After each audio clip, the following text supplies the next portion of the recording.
Hello my dear friends, welcome in the new episode of Spiritual Talks. I'm Kavita.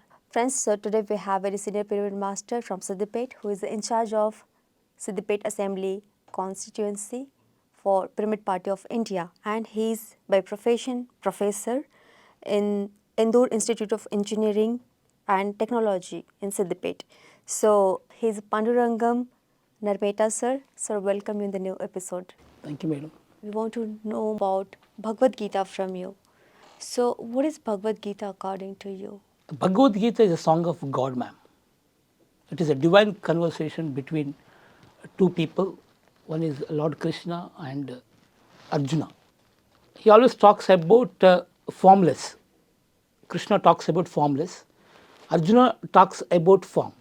He is materialistic. Right, Arjuna is materialistic. right. This is the main. The content is based on formless. Arjuna's content is based on form. So, what are the moral lessons you learned from Bhagavad Gita? The moral lesson of Gita is that of Dharma or righteous living. The path of righteous and the truth. It is the foundation of meaningful life and fulfilling of life. So, sir, what is Dharma? There is a great statement in scriptures in Sanskrit language. Ethobhyudaya, Nishreyaha, Saha, Dharmaha, Vaisheshikam. This is that which helps me for my spiritual growth, that is called Dharma. Spiritual growth is on truth based, like we should not harm others. We should not harm others. In our own growth, we should not harm others. Harm others. Right, We should speak necessarily, truthfully, and usefully. right. Unnecessarily, we should not open our mouth. As you said that we should not harm others, here in Bhagavad Gita or in Mahabharata, I can say, Duryodhan, for his own profit, he cheated his cousins, right? And he was a very angry person. So what does this anger leads to? Duryodhana is ego-centered. Right, Anger leads to delusion. Delusion leads to loss of memory. Loss of memory leads to loss of understanding. right, Loss of understanding leads to a man who destroys himself.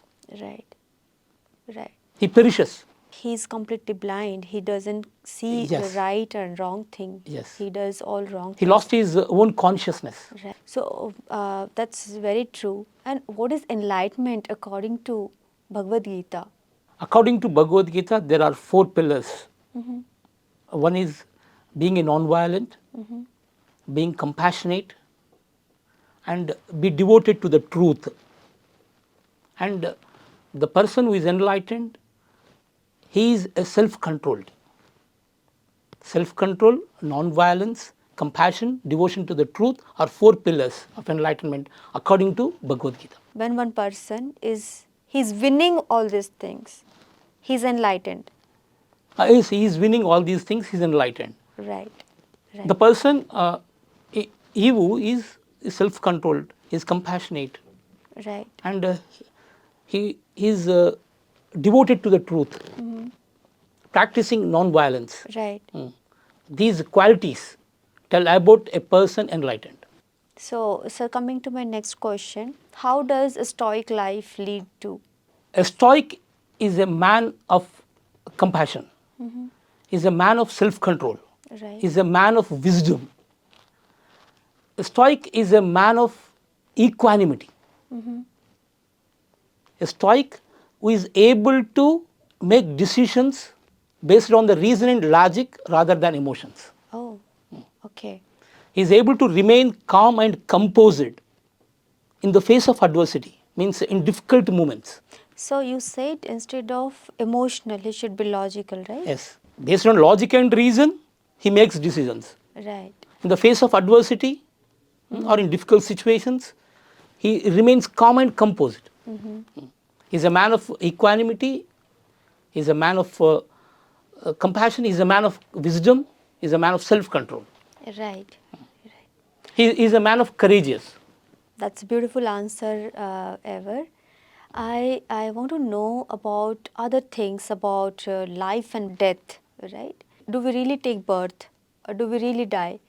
What is birth and death? Gita tells us the path of knowledge and the path of liberation from the cycle of birth and death. Death is certain for the born, birth is certain for the dead. This is a law of nature. So once we're born, we will definitely die. Yes, And soul is eternal. One can kill the body, but the soul is eternal. what is soul? Soul is infinite. What is infinite? What is that exactly? It has no starting point, it has no ending point, it has no middle point. It is vast, it is infinite. We can't measure it. So many souls are there, right? Yes. There are, I mean, millions or trillions or we countless souls. So how all this gets started? What is the energy which made all this soul? The answer to your question is it refers to God. He is omnipresent, He is omniscient. In that way, it can be answered. I think it is suited to your answer. So it's like everywhere. It is everywhere. Right. It has no ending, it has no beginning. It doesn't consist of a middle point also. Right. It is everywhere. It expands everywhere. It is infinite. I want to know about purpose of life when we take birth. How does one understand purpose of life? What is purpose of life? According to Bhagavad Gita, the purpose of life is to realize divine within and live in harmony with divine will. Okay. This is the path to liberation and true happiness. Very short and sweet answer. Yes, ma'am. Thank you, sir. And what should be the message of Bhagavad Gita? How one should learn and what should learn from Bhagavad Gita? Those who read Bhagavad Gita conveys a message that every reader that we should become yogis. A yogi is a superior to all kinds of people on the earth. And we should be our own guide. We should depend our own conscience. We should take guidance from our inner wisdom. This is called be a light unto yourself. Okay. This is conveys the message, main message.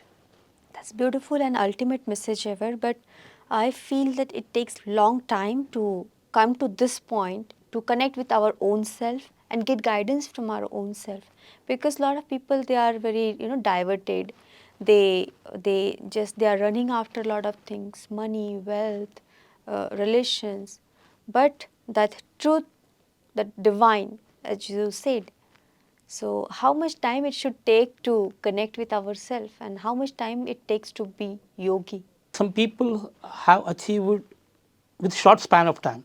Some people take more time. Right. It depends upon their own consciousness, Their consciousness and their practice of doing meditation, right. their sadhana. It depends upon their sadhana, their sajjana sangatya, their own self check. Right. Yes. But it is required zeal. There should be interest, spiritual interest. Right. It is required. Sir, what should be the karma yoga? As you said on yoga, we should be yogi. So what is karma yoga? We should perform our duties to the best without expecting its results. This is karma yoga. The one who does this is called nishkama karma yogi.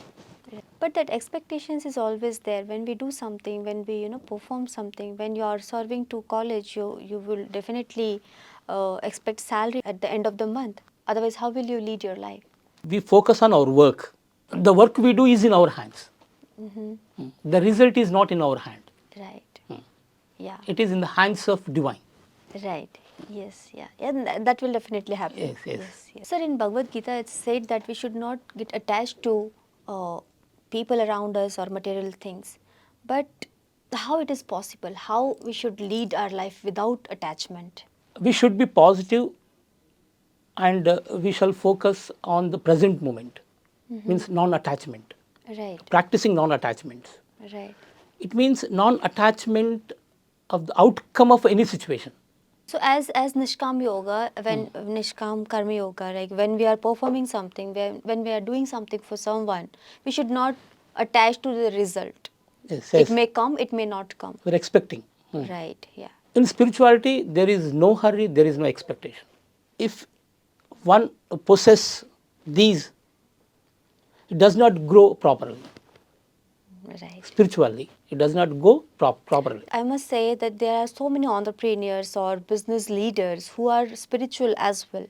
If I take example of Ratan Tata, so I don't think that without expecting the result he must have worked or he must have implemented anything. So what do you say on this? I think he has some divine force behind his actions. I think he has done good karmas in previous incarnations, maybe. That may lead his life with prosperity. Thank you, sir, for coming and sharing all your knowledge, your wisdom, your journey, and it's really beautiful. Thank you, sir. Thank you for your presence. Thank you, ma'am. Thank you.